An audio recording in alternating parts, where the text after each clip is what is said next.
Hello दोस्तों, welcome to YouTube channel study with Satyendra Singh. दोस्तों, आज क्लास में हम प्रॉफिट एंड लॉस का टाइप नंबर 3 के क्वेश्चन को सॉल्व करने वाले हैं, जिसमें हम देखेंगे कि वस्तु के दाम में वृद्धि अथवा कमी से संबंधित कैसे कैसे प्रश्न आपके एग्जाम में बन सकते हैं, उन्हीं को सॉल्व करेंगे। जैसा यहाँ पे देख सकते हैं, आपके पहला क्वेश्चन लिखा हुआ है कि चाय के मूल्य में 10% की कमी होने पर कोई व्यक्ति 22,500 रुपये में 25 केजी चाय अधिक खरीद सकता है।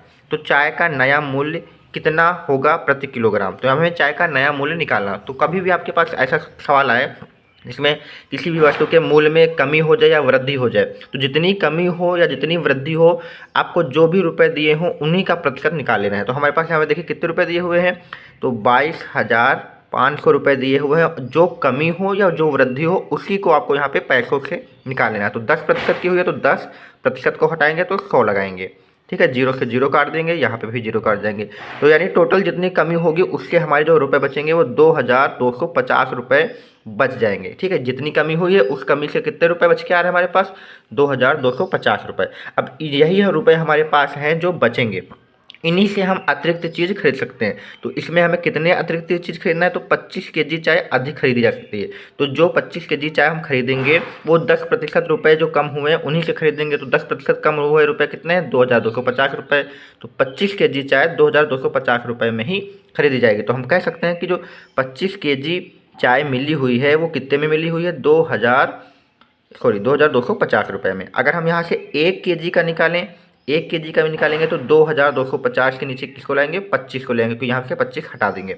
अब इसको काटिए तो 25 नौया कितना होगा, 25 चौको 100, 25 नौया 225, यहाँ पे 90 आ जाएगा। तो यहाँ पे देख सकते हैं आप 1 केजी जो चाय है उसका जो रेट आया है वो कितना है, 90 रुपये यहाँ पे आ गया है। और जो यहाँ से हमने निकाला है यही हमारा जो होगा नया मूल्य होगा, कमी के बाद का मूल्य होगा। तो ध्यान रखना है, नया मूल्य हमारा यही होगा, यानी जो कमी के बाद मूल्य आएगा वो यही होगा। तो 90 रुपये में चीनी हमारी पड़ जाएगी 10% की कमी होने के बाद। तो यहाँ पे ऑप्शन नंबर सी इसका राइट हो जाएगा। बिल्कुल आसान क्वेश्चन है, अगर कोई भी डाउट है तो हम सेकंड क्वेश्चन में इसको क्लियर कर लेंगे। दोस्तों, दूसरा क्वेश्चन लिखा है कि चीनी के मूल्य में 20% कमी होने पर एक महिला 150 रुपये में 5 केजी अतिरिक्त चीनी खरीद सकती है। तो चीनी का नया मूल्य भी ज्ञात करना है और कमी होने से पहले यानी जो पुराना मूल्य था वो भी ज्ञात करना है। जो पहले था और जो कमी होने के बाद है वो दोनों निकालना है। तो जैसे मैंने आपको पहला क्वेश्चन कराया उसके हमारा नया मूल्य निकलेगा। तो देखिए यहाँ पे 20% कमी हुई है, तो मैंने कहा था जो भी कमी हो या वृद्धि हो वो आपको रुपये के हिसाब से देखना है। तो हमारे पास रुपये कितने हैं, 150 रुपये हैं। तो 150 का आपको 20% निकालना है, प्रतिशत हटाएंगे तो 100 लगाएंगे। तो 2 जीरो आप यहाँ पे काट दीजिए, तो 15 दूना कितना आ जाएगा, 30 रुपये आ जाएगा। यानी 20% की कमी होने से आपके 30 रुपये बचेंगे। और इसी 30 रुपये में आप कितनी चीनी ला रहे हैं, 5 केजी। तो हम यहाँ पे लिख सकते हैं कि जो 5 केजी चीनी है वो इसी 30 रुपये में मिलेगी। तो इसी प्रकार से अगर देखा जाए तो 1 केजी चीनी कितने की मिलेगी, तो 30 और पार में कितना आ जाएगा, 5 आ जाएगा। तो 1 केजी चीनी जो हो जाएगी वो 5 छक्के 30, यानी 6 रुपये प्रति केजी चीनी हमारी पड़ेगी। और यही जो हमारा होगा ये हमारा कौन सा मूल्य होगा, जो नया मूल्य होगा, जो कमी के बाद का मूल्य है ये हो जाएगा। ठीक है, तो ये तो हमने नया मूल्य निकाल लिया। अब हमें पुराना मूल्य यानी पहले का मूल्य निकालना है। तो पुराना मूल्य के लिए हम मान लेते हैं कि हमारा जो पुराना मूल्य है चीनी का वो कितना है, x रुपये पर केजी है। यानी हमारा जो पुराना मूल्य है वो कितना है, x रुपये पर केजी है। अब पुराने मूल्य में 20% की कमी हो जाए, मान लीजिए कोई चीज़ हमारी जो होती है वो 100% होती है। अब उसमें से 20% कम हो जाएगा तो वो कितना बचेगा, 80% तो बचेगा। तो पुराना मूल्य हमारा कितना है, x है, उसमें से 20% कम हो गया तो वो कितना बचेगा, 80% बचेगा।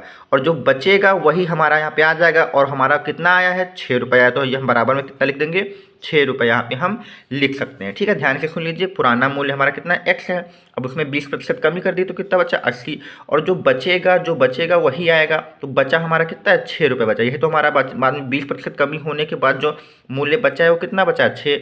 तो हम यहाँ पे जो हमारा 20% कम किया है वो जो बचा हुआ मूल्य हमारा नया आया उसी के बराबर आपको यहाँ पे लिख देना है। ठीक है, अब यहाँ पे प्रतिशत हटाएंगे तो यहाँ पे 100 लगा लेंगे। ठीक है, अब यहाँ से जीरो काट दीजिए और 4 2 से काटिए, 2 चक्कू 8, 2 पंचे 10। ठीक है, तो यहाँ पे 5 बटे वाला उधर चला जाएगा तो 5 छक्का 30 हो जाएगा। और ये 4 जो ऊपर है वो नीचे आ जाएगा।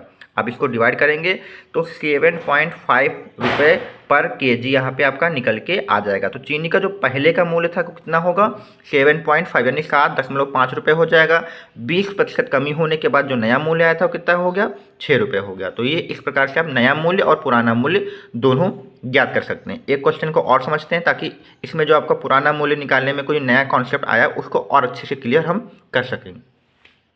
दोस्तों क्वेश्चन नंबर 3 में लिखा है कि चावल के मूल्य में 10% वृद्धि होने पर, तो इस बार सवाल में क्या दिया वृद्धि हुई है। हमने कहा था कमी हो या वृद्धि हो आपको कुछ नहीं करना, जो रुपए दिए हो उसी का आपको प्रतिशत निकालना है। तो 250 रुपये में है तो 250 रुपये आप ले लीजिए, इसका आपको क्या कर देना है 10% की वृद्धि हो रही है तो 10% निकाल दीजिए। तो 250 का 10% निकालने जा रहे हैं हम लोग, प्रतिशत हटाएंगे तो क्या लगा देंगे 100 लगा देंगे और ये दोनों जीरो कट जाएंगे तो हमारा सिर्फ और सिर्फ कितना आ जाएगा 25 रुपये आ जाएगा। तो यानी 25 रुपये हमारे जो हो रहे हैं वो बढ़ रहे हैं और उसी में हमें क्या लेना है 5 केजी चीनी लेना है। तो हम यहाँ पे लिख सकते हैं कि 5 केजी चीनी जो है यही 25 रुपये में हमें बढ़े हुए मिलेगी।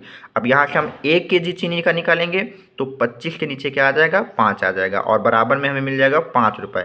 तो ये हमारा जो हो जाएगा नया मूल्य हो जाएगा, ठीक है। यानी जो हमारा वृद्धि होने का बाद का मूल्य है यही होगा क्योंकि वृद्धि के बाद का हम निकाल लें। अब हमसे पूछा गया चावल का नया मूल्य, तो नया मूल्य हमने 5 रुपये बता दिया।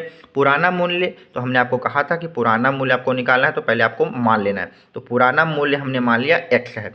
अब कहा गया कि चावल के मूल्य में 10% की वृद्धि होगी। मान लीजिए पहले कितना था 100% था, अब 10 बढ़ जाएगा तो कितना हो जाएगा 110% हो जाएगा। तो जो पुराना मूल्य है उसका आपको इस बार 110% निकाल देना है और वो आपका वृद्धि के बाद मूल्य आ जाएगा और वृद्धि के बाद मूल्य कितना है 5 है। तो बराबर में हम कितना लिख देंगे 5 लिख देंगे, ठीक है। अब यहाँ पे हम क्या करेंगे प्रतिशत हटाएंगे तो नीचे 100 लगा देंगे बराबर में 5।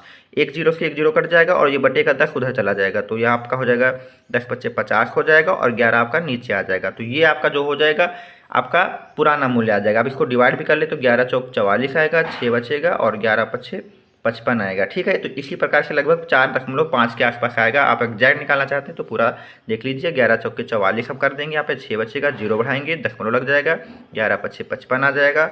फिर यहाँ पे हमारा कितना बचेगा 5 बचेगा, फिर 11 चौक 44 तो यानी 4.54 रुपये हमारा पहले का मूल्य होगा। 10% वृद्धि होने के बाद कितना हो जाएगा 5 रुपये हो जाएगा।